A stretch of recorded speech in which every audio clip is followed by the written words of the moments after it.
Good morning, welcome back to my YouTube channel. तर आज मी खाते हे आंब्याचं साठ, जे आमच्या कोकणामध्ये बनतं. तुम्हाला माहितीच असेल, बनवलं जातं घरच्या घरी.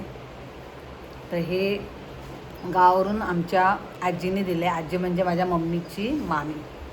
तर त्यांनी आम्हाला दिले, दरवर्षी देतात. मला आवडतं, पण ते चावून खाल्लं ना तर दातामध्ये अडकतं ते. आणि ही उघडे बाबाची भाजी, उघडी भाजी. उघडे बाबा नेहमी माझा भाऊ असतो, त्याची भाजी. अरे बापरे,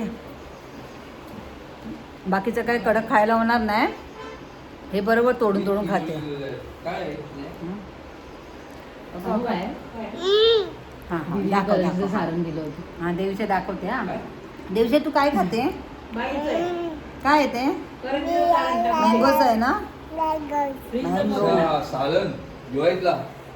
आणि आता चालू आहे डीमार्टला जायची तयारी. सामान भरायचं आहे, त्याच्यामुळे स्नेहा आणि भाऊ आता जात आहेत. आणि पप्पा इथे चेक करत आहेत की सामान काय काय आहे आणि काय काय नाही. तसं लिस्ट तयार केली आहे स्नेहाने. आणि जेवणामध्ये आहे भात, बटाट्याची भाजी, मटकीचं सार आणि चपाती.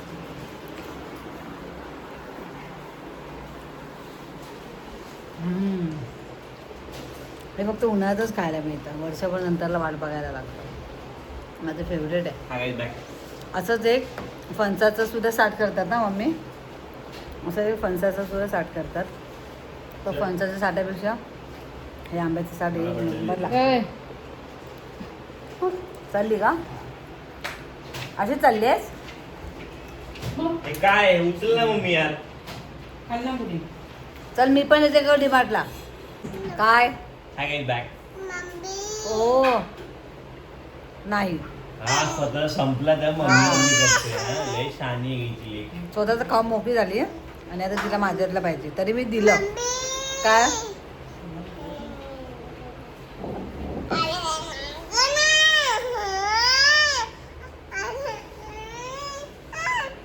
दे ना मग. घे घे घे. ए तोड तोड तोड.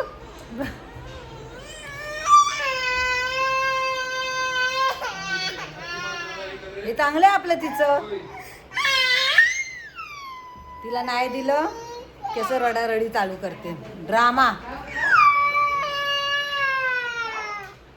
अजून जोरात, अजून जोरात, अजून जोरात रड, अजून जोरात रड.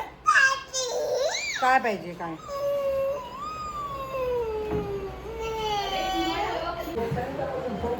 आता सगळं डीमार्टमधून सामान आणलंय. आता ते सामान इकडे तिकडे भरायचं आहे. आता सामान रचून घेऊन आम्ही.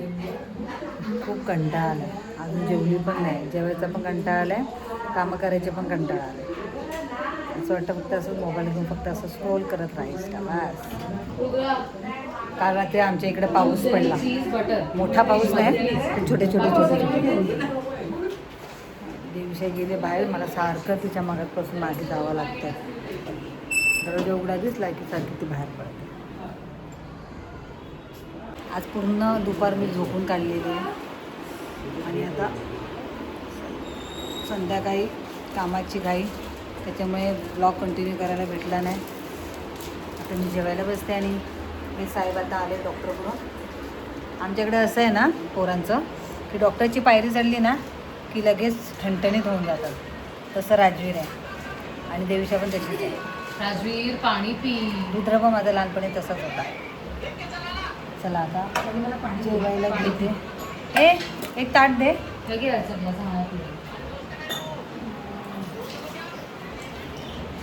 मला पण मागातपासून ताण लागलं, घामच एवढा येतोय.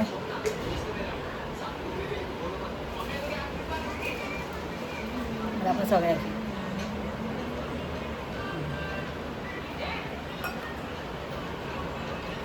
जेव की स्वतःच्या हाताने. 7 वर्षाचा झालं राजवीर, 7 वर्षाचा. हां, पण स्वतःच्या हाताने जेवत नाही. अच्छा, 6 वर्ष पूर्ण, 7वं चालू आहे ना, तरी स्वतःच्या हाताने जेवत नाही. आता लोक तुला हसतील सगळेजण. आणि तिकडे एक सायबीन, ती पण मोबाईल घेऊनच बसली आहे. काहीतरी सजेशन द्या जेणेकरून मुलांचे लक्ष मोबाईलमध्ये कमी होईल. ऐकत नाही त्याचे बाय. कशी रडते दीदी, कशी रडते.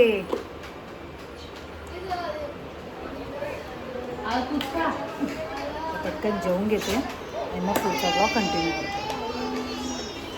रात्रीचे वाजलेत 1:30 रात्रीचे वाजलेत 1 आणि देवीच्या इथे झोपली आहे आणि मी इथे बघत बसली आहे धुरंधर 2. म्हणजे किती माझ्यामध्ये चरबी ना की 1 वाजलेत आणि मी पोरगी राहिले माझ्या बड्डे आणि मी आम्ही पिक्चर बघण्यामध्ये लग्न झाली. काय माहिती का, मला बघायचा होता. मला काय पण होते, आज बघायचंच आहे. अजूनही गरम होते, पंखा चालू आहे तरी सुद्धा गरम होते. आज पुन्हा पाऊस पडला. चला पिक्चर लागलेला आहे आणि भेटूया आपण नेक्स्ट ब्लॉगमध्ये. बाय.